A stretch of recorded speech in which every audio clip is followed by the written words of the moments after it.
Vamos en vivo, podemos dar inicio a la sesión de hoy. Muchas gracias. Muy amable, gracias.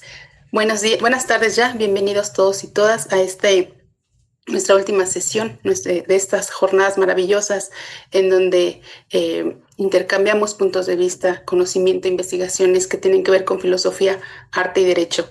En esta octava edición de FIARDE, nosotros estamos muy congratulados de haber llevado a cabo con éxito todas y cada una de las mesas que hasta el día de hoy vamos a trabajar. En este momento quisiera yo agradecer, antes de continuar con la mesa, a nuestras instituciones convocantes que han hecho posible que se lleve a cabo toda esta jornada para que inició el 18 de agosto. En este caso, al posgrado de Derecho, a la Coordinación General de Posgrados en Derecho, la División de Estudios de Posgrado, la Universidad de Tucumán, Argentina, y por supuesto, agradecemos de antemano al Instituto de Investigaciones Jurídicas que nos ha abierto la puerta en estos años. Eh, no más agradeciendo a los ponentes que han sido parte de esta experiencia, me voy a permitir presentar a nuestra mesa el día de hoy. Esta mesa titulada Investigaciones en curso, abordajes de Derecho y Literatura en el posgrado. Me permito presentar a su coordinador, el doctor Manuel de J. Jiménez, quien nos ha acompañado durante diferentes ediciones. Sea usted bienvenido, esta es su mesa. A todos sus ponentes, muchísimas gracias por ser parte de esta octava edición. Adelante. Muchísimas gracias, Marilena, por tu presentación y también por comentar que ya estamos cerrando este congreso ya con esta última actividad virtual y como nos decía tras bambalinas el maestro Humberto Rosas, la actividad presencial en el instituto. Pues para mí es un placer estar con ustedes, que de una otra manera se mantenga la continuidad de esta mesa de Derecho y Literatura que se ha venido trabajando a lo largo de los años. Quiero pues obviamente agradecer a todo el comité organizador de FIARDE y particularmente a mi amigo el maestro Humberto Rosas y también al maestro Pablo Rodríguez, que también ha sido atento con un servidor y que de una otra manera han posibilitado que se siga dando un interés genuino por las relaciones entre derecho y humanidades. Yo les comentaba que se han dado varias mesas previas, prácticamente desde que se fundó el FIARDE o en las primeras ediciones, y yo solía invitar a profesores latinoamericanos de Argentina, de Perú, de Brasil, de Ecuador, etcétera, que fueran cultivadores y fueran estudiosos de derecho y literatura, ¿no? Ya gente con trayectoria, con obras, y estaba muy bien, ¿no? Realmente creo yo que a través del FIAR de esto hay que anotarlo, y siguiendo esas mesas se puede mapear más o menos qué se ha ido haciendo en América Latina en los estudios de derecho y literatura. Es decir, qué tanto se han institucionalizado, qué países tienen ya la asignatura en sus planes de estudio, qué se cuenta con obras, libros colectivos, manuales, ¿no? Porque es una asignatura que ya tiene su prestigio en varios países y que está hacia un auge. Entonces, sirvió mucho ese panorama internacional. Ahora a mí se me ocurrió, bueno, estamos en un momento donde hay que decirlo también desde el posgrado de la Facultad de Derecho de la UNAM, ahora dirigido por un extraordinario jurista y amigo, el doctor Rodrigo Brito, ya hay alumnos, maestreantes, incluso gente de doctorado, que está haciendo una investigación de Derecho y Literatura como un tema central. Y si no como tema central, en un apartado, no de manera coyuntural o de manera tangencial, un apartado importante en sus investigaciones, que hay un trabajo de derecho y literatura. Entonces a mí se me ocurrió que esos investigadores, porque más allá de ser maestreantes, doctorantes, ya son investigadores desde el punto de vista material, presentaran un adelanto de lo que están trabajando desde diferentes enfoques, perspectivas, que si el derecho penal, que si derechos humanos, que si una perspectiva de género, etcétera, etcétera.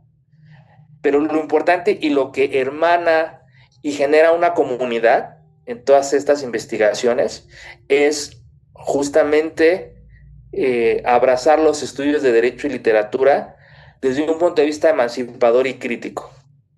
Entonces vamos a justamente darles voz a esas personas. Vamos a seguir con el orden que viene en el programa, en la planeación que tenemos nosotros.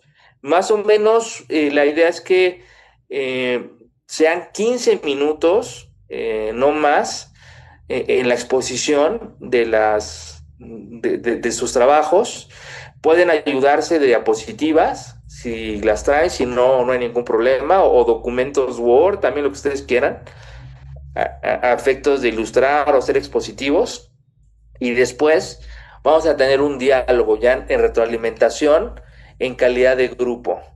Entonces vamos a iniciar con una persona muy dedicada, muy estudiosa, que debo decirlo, en todos los comités doctorales en los que yo estoy, es la persona más avanzada y que ha tomado esto con la mayor seriedad posible, y se nota con la producción de cuartillas que genera en cada semestre.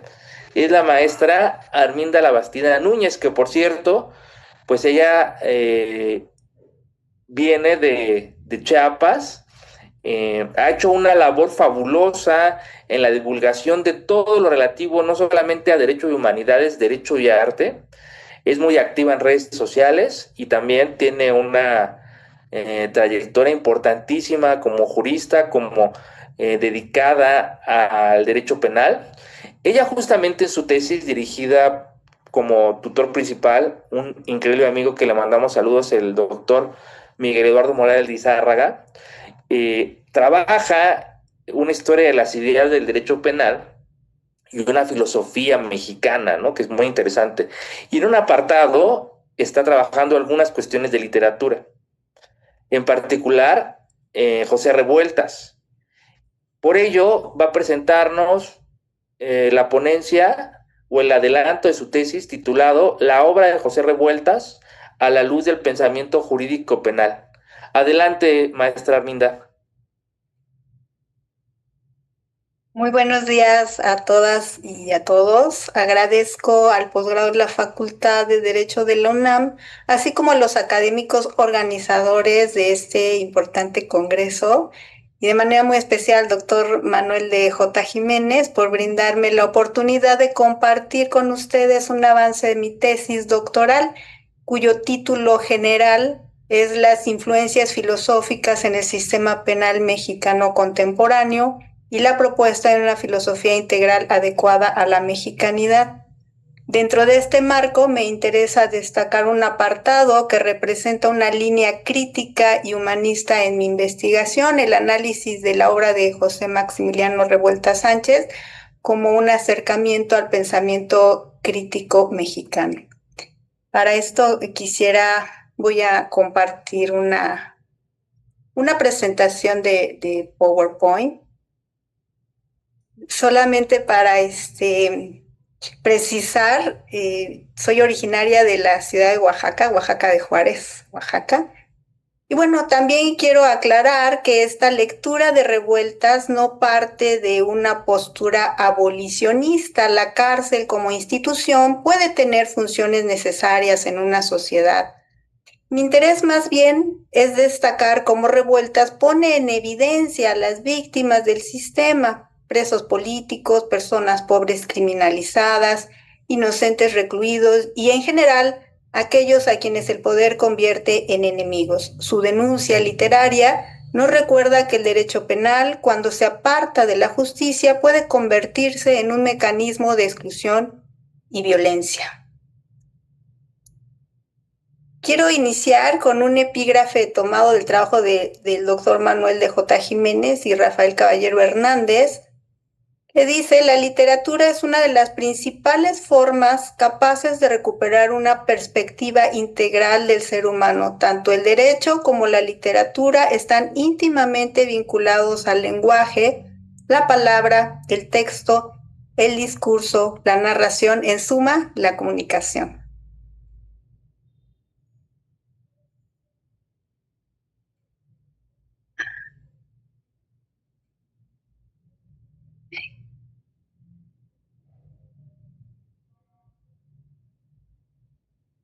Ya me perdí aquí, a ver.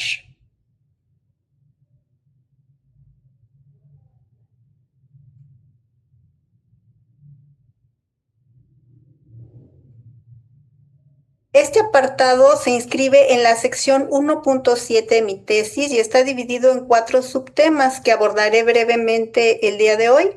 La crítica de revueltas al sistema penal y su eco en los Critical Legal Studies, rebelión, exclusión social y biopoder, una lectura de revueltas desde los Critical Legal Studies, el diálogo entre el derecho penal del enemigo y la narrativa revueltiana. El objetivo de esta ponencia es mostrar cómo la obra literaria de Revueltas puede leerse como una forma de pensamiento crítico sobre el derecho, el poder y la criminalización en el contexto mexicano. La obra de José Revueltas es vasta y diversa. Cultivó la novela, el cuento, el teatro, el ensayo político, el periodismo y el cine. Entre sus títulos más significativos están El luto humano, Los días terrenales, Los motivos de Caín y Los errores, además de ensayos como Ensayos sobre un proletariado sin cabeza o México, democracia bárbara. Su incursión en el guión cinematográfico, así como la publicación póstuma de memorias, correspondencia y poesía, confirman que fue un creador integral, inconforme y radical, cuya escritura oscila entre la denuncia, la reflexión filosófica y la búsqueda de una conciencia crítica colectiva. Pero más allá de esa amplitud, Revueltas fue también un observador agudo del sistema penal mexicano. Las fuentes historiográficas y literarias desde diferentes perspectivas coinciden en que José Revueltas fue recluido en las Islas Marías en al menos 2 ocasiones a inicio de la década de 1930 y que estas experiencias resultaron decisivas en la gestación de su primera novela, Los muros de agua. Como vemos, la vida de José Revueltas estuvo marcada por la prisión. No fue un delincuente común, sino un perseguido político. En 1932 y 1934 fue enviado a las Islas Marías, primero por repartir propaganda comunista y luego por organizar una huelga campesina. Décadas después, tras la masacre de Tlatelolco, fue acusado de ser el ideólogo del movimiento estudiantil y recluido en Lecumberri. Estas experiencias carcelarias no solo muestran la represión del sistema penal mexicano, sino que también se convirtieron en materia literaria. Los muros de agua reflejan su paso por las Islas Marías, mientras que La Pando surge de su estancia en el Palacio Negro. En Revueltas, cárcel y literatura se funden para denunciar un sistema de justicia profundamente injusto. En sus obras, la prisión aparece como un espacio deshumanizante, burocrático y cruel, un lugar donde los personajes no son redimidos ni corregidos, sino despojados de su dignidad. La cárcel en la narrativa revueltiana se convierte así en el espejo del Estado, un mecanismo que encierra y degrada a los cuerpos con forma de control social.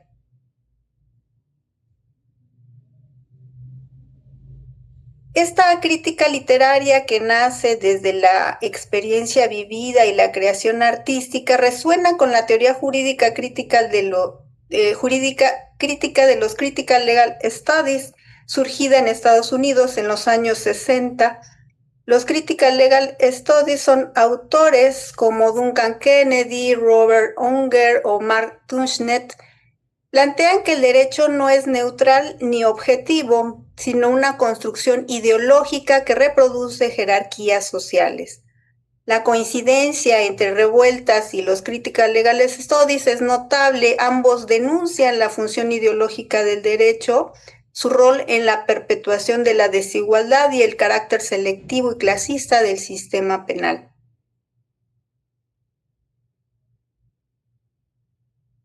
Rebelión, exclusión y biopoder. En mi tesis doctoral realizo un análisis de la biografía judicial del 68, obra en la que José Ramón Cosío examina cómo se justificaron las detenciones por flagrancia. De este análisis se desprende que en muchos casos esta justificación resultó artificiosa y contraria al artículo 16 constitucional, a la jurisprudencia de la Suprema Corte y a los estándares internacionales de derechos humanos. Hoy no me detendré en todos estos detalles, pero quiero destacar que este uso indebido de la flagrancia constituye un ejemplo claro de cómo el sistema penal se convirtió en un instrumento de represión política. El delito de invitación a la rebelión, que pesó sobre revueltas, dialoga con la ya extinta figura de disolución social. Ambos muestran hasta qué punto el poder penal puede dirigirse no contra los actos, sino contra las ideas. Su análisis lo reservo para mi tesis. Aquí solo subrayo que tales figuras revelan la forma en que el derecho, bajo el signo de biopoder, convierte la disidencia en sospecha. En la narrativa revueltiana, el sujeto encarcelado no es un mero transgresor de la ley, sino un rebelde, un excluido, alguien que encarna la ruptura del pacto social. Esta figura no busca redención ni integración, sino que representa una crítica viva al orden dominante. Por lo tanto, aquí propongo leer a Revueltas desde el pensamiento de Michel Foucault, particularmente en lo que respecta al biopoder, vigilar y castigar. Foucault nos muestra cómo las cárceles, los hospitales y otras instituciones disciplinarias no solo castigan, sino que producen cuerpos útiles y obedientes. Revueltas desde la literatura pone en escena esa misma lógica. Los personajes encarcelados son despojados de su voluntad, reducidos a materia penal, vigilados y castigados no solo por lo que hicieron, sino por lo que representan. La rebelión que aparece en su obra no es únicamente política, es existencial, estructural y profundamente ética. Revueltas nos interpela quién tiene derecho a rebelarse y qué sociedad castiga a sus disidentes. Revueltas desde los Critical Legal Studies. En Revueltas, la crítica al derecho no es teórica ni abstracta, sino que se encarna en personajes concretos, presos, adictos, comunistas, pobres. A diferencia de los Critical Legal Studies norteamericanos, que muchas veces hablan en términos estructurales, Revueltas muestra cómo la ley se experimenta en la piel de los marginados. El Apando no teoriza sobre la cárcel, nos mete dentro de ella y muestra cómo se vive el castigo en los cuerpos. Al mismo tiempo, su mirada está marcada por un aporte latinoamericano y marxista, mientras que los Critical Legal Studies nacieron en contextos académicos anglosajones. Revueltas denuncia la represión política, exhibe la cárcel como un aparato de clase y critica al Estado mexicano desde dentro de su historia autoritaria y desigual.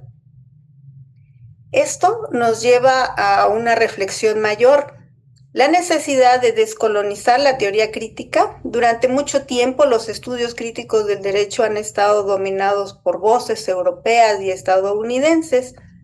Incluir a Revueltas significa ampliar ese canon, integrando voces latinoamericanas que piensan el derecho desde la literatura, desde la cárcel y desde la experiencia. Mientras los Critical Legal Studies cuestionaban la neutralidad del derecho en los Estados Unidos, José Revueltas lo hacía desde la celda mexicana, desde la opresión concreta. Su aporte latinoamericano y marxista nos obliga a ampliar la teoría crítica y a descolonizarla, integrando voces que nacen de la experiencia de los cuerpos marginados. Derecho penal del enemigo. Considero pertinente detenerme en el punto de intersección entre la narrativa de José Revueltas y la formulación teórica del derecho penal del enemigo de Gunther Jacobs. Esta concepción parte de la idea de que ciertos individuos por su supuesta peligrosidad estructural, dejan de ser reconocidos como personas jurídicas y pasan a ser tratados como enemigos frente al orden normativo. En la literatura revueltiana, dicho enemigo ya se encuentra prefigurado, es el adicto, el marginado, el pobre, el comunista o el insurrecto que encarna la amenaza a la estabilidad social. La prisión en este universo narrativo aparece como el dispositivo privilegiado para la contención, la vigilancia y degradación de esos sujetos. Sin embargo, lejos de convalidar esta lógica de exclusión, Revueltas la pone en evidencia y la confronta críticamente, denunciando la violencia estructural y la deshumanización que supone la construcción del enemigo en los márgenes del sistema penal.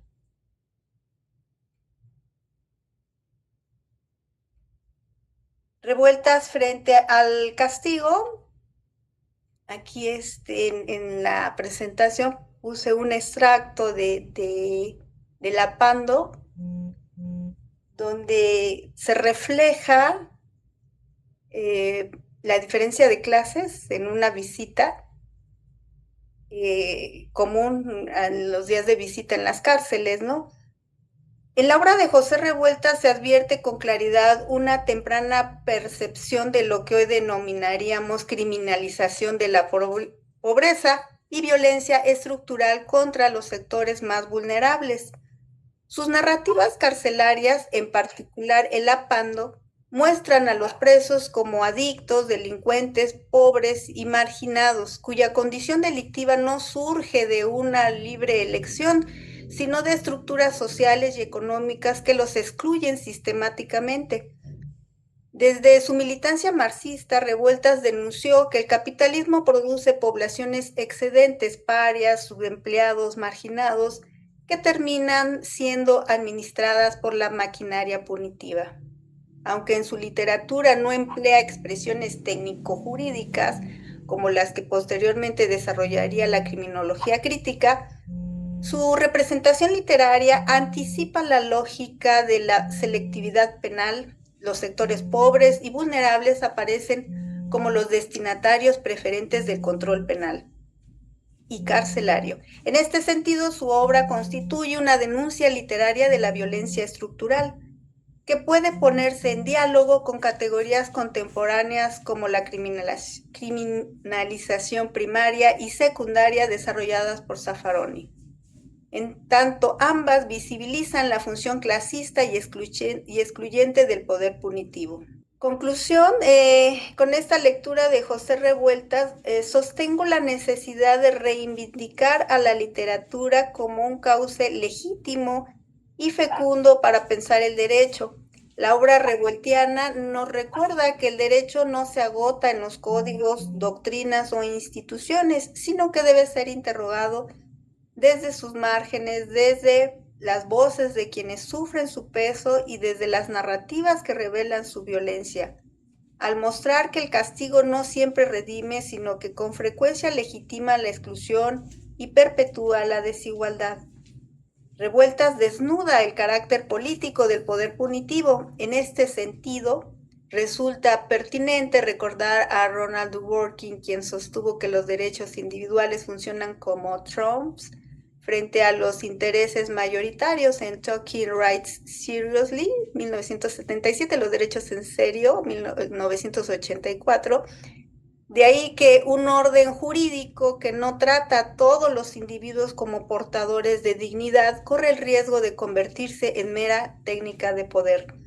La literatura de Revueltas encarna precisamente esa exigencia moral al derecho, obliga a reconocer que la justicia no se construye únicamente en los expedientes, sino también en la memoria, en la palabra y en la experiencia de los sujetos históricamente marginados. Gracias. Muchísimas gracias, querida Arminda, y aprovecho para decirte que justo en el tiempo, tu timing fabuloso, y disculparme, ¿no? Porque no sé, se me cruzó, creí que eras de Chiapas, pero no, qué bueno que aclaras de Oaxaca. Bien, ahorita no voy a hacer comentarios, al final vamos a hacer un ejercicio entre todos